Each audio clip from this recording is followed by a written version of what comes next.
آئے گا وہ دور، یہ چمن معمور ہوگا نغمہ توحید سے، لازماً آ کر رہے گا۔ لہذا اب اس کے درمیان جو یہ فصل ہے اس کو سوچئے۔ لیکن میں اس سے پہلے ذرا وہ حدیثیں کہ جن میں حضور کی سری پیشن گوئیاں آئی ہیں بڑی تیزی کے ساتھ آپ کو سنا دینا چاہتا ہوں، اور اس کی وجہ کیا ہے۔ یہ زمینی حالات جنہیں میں نے کہا تھا انہیں دیکھیں، ظاہر بات ہے کبوتر کی طرح آنکھیں بند کرنے کا تو فائدہ نہیں، حقیقت کو دیکھنا پڑے گا۔ حقیقت کو دیکھتے ہیں تو دل بیٹھ جاتا ہے، مایوسی کے اندھیارے چھا جاتے ہیں، امید کی کوئی کرن کہیں نظر نہیں آتی۔ کہاں نظر آئے؟ مولانا نے کتنا عمدہ نقشہ کھینچا ہے، کہاں ہے وہ اسلام؟ مسلمان تو ہیں، 1 ارب سے زیادہ ہیں، لیکن کوئی پوچھے 1 انچ زمین دکھاؤ جہاں اسلام تم نے نافذ کیا تو وہاں ہمارے ہاتھوں کے طوطے اڑ جائیں گے۔ نتیجہ یہ ہے کہ حالات تو زمینی جو ہے وہ ہے مایوس کن۔ اس میں ظاہر بات ہے کہ امید کا دامن تھامنے کے لیے ہمیں کوئی چیز چاہیے، اور وہ چیز ہے جو محمد عربی صلی اللہ علیہ وسلم اپنی خوشخبریوں کی شکل میں دے کر گئے۔ آپ نے اپنے دور سے لے کر قیامت تک 5 دور گنوا دیے۔ تکون النبوۃ فیکم ما شاء اللہ ان تکون ثم یرفع اللہ اذا شاء یرفعها ثم تکون خلافۃ علی منہاج النبوۃ ثم تکون ملکا عاضا ثم تکون ملکا جبریا ثم تکون خلافۃ علی منہاج النبوۃ۔ یہ طویل حدیث کا میں نے صرف خلاصہ سنایا ہے آپ کو۔ مسند احمد ابن حنبل کی روایت ہے، حضرت نعمان ابن بشیر راوی ہے رضی اللہ تعالی عنہ۔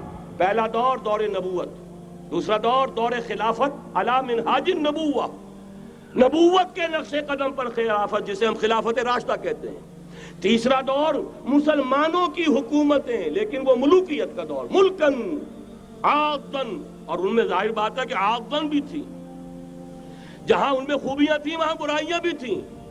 وہی حجاج ابن یوسف جس نے ایک مسلمان لڑکی کے خط کے اوپر فوج بھیجی ہے، وہی حجاج ابن یوسف ہے کہ سینکڑوں تابعین کے سر اس نے قلم کرائے ہیں، وہی حجاج ابن یوسف۔ وہی خلیفہ کہ جس نے فوج کشی کی اجازت دی تھی سندھ پر، وہی خلیفہ ہے جس نے بلا کر محمد ابن قاسم کو شہید کیا ہے کہ یہ پاپولر ہوتا چلا جا رہا ہے، ملوکیت کے لیے تو اس سے بڑا خطرہ اور کوئی نہیں۔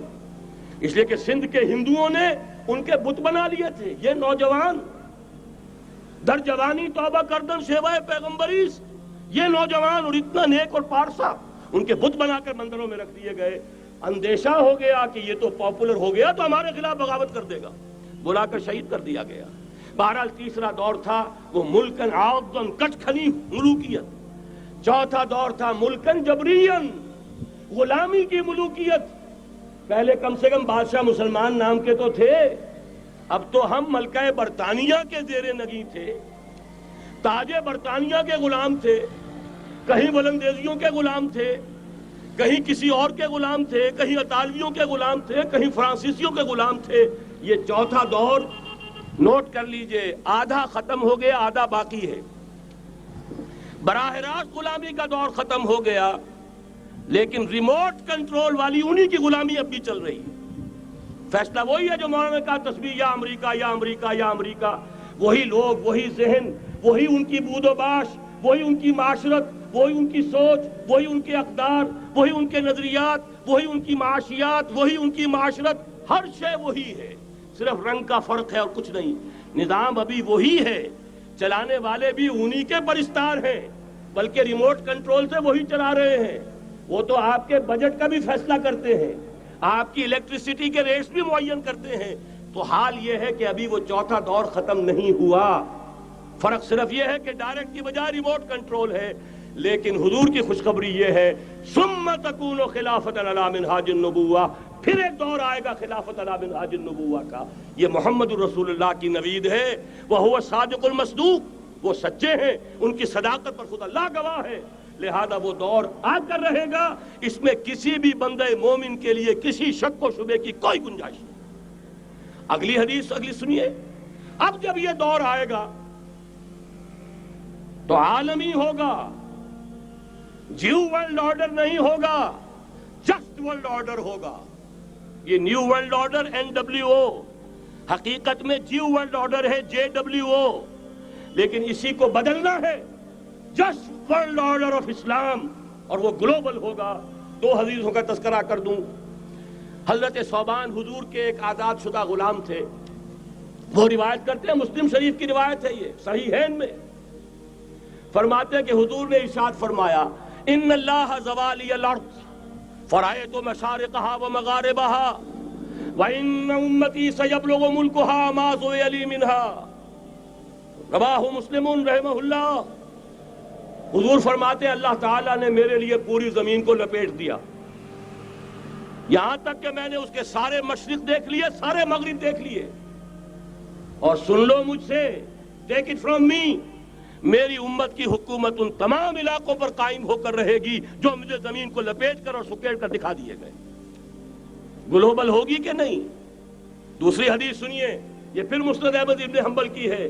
حضرت مقداد ابن الاسود رضی اللہ تعالی عنہ فرماتے ہیں, حضور نے فرمایا, لا يبقى على ظهر الارض بيت وبر ولا مدر الا ادخله الله كلمة الاسلام بعز عزيز وذل ذليل اما يعزهم الله فيجعلهم من اهلها او يذلهم فيدونون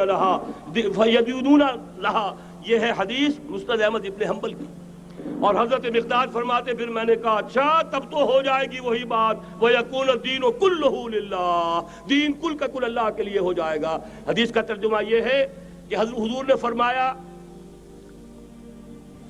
روئے زمین پر نہ کوئی اینٹ گارے کا بنا ہوا گھر رہے گا, نہ کوئی اونٹ کے بالوں کے بنے ہوئے کمبلوں کا خیمہ رہے گا جس میں اللہ تعالیٰ کلمہ اسلام کو داخل نہ کر دے. لیکن یہ داخلہ 2 طریقے سے ہوگا, بعز عزیز وذل ذلیل, یا صاحب عزت کے اعزاز کے ساتھ, یا کسی مغلوب کی مغلوبیت کے ساتھ.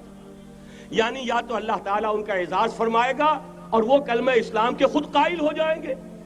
جب گھر والا خیمے والا اسلام لے آئے گا تو اسلام اس کے گھر میں داخل ہوگا, اس کو بھی عزت نصیب ہوگی. وَلِلَّهِ الْعِزَّةُ وَلِرَسُولِهِ وَلِلْمُؤْمِنِينَ, عزت تو حق ہے اللہ کا, اس کے رسول کا اور اہل ایمان کا. اور اگر وہ اسلام قبول نہیں کرے گا تو یوت الجزیۃ عن ید وہم صاغرون, چھوٹے ہو کر رہنا پڑے گا, جزیہ دینا ہوگا, اسلام کی بالادستی قبول کرنی ہوگی. بتائیے اس کے بعد بھی کوئی شک ہے؟ یہ ہے آسمانی نقشہ.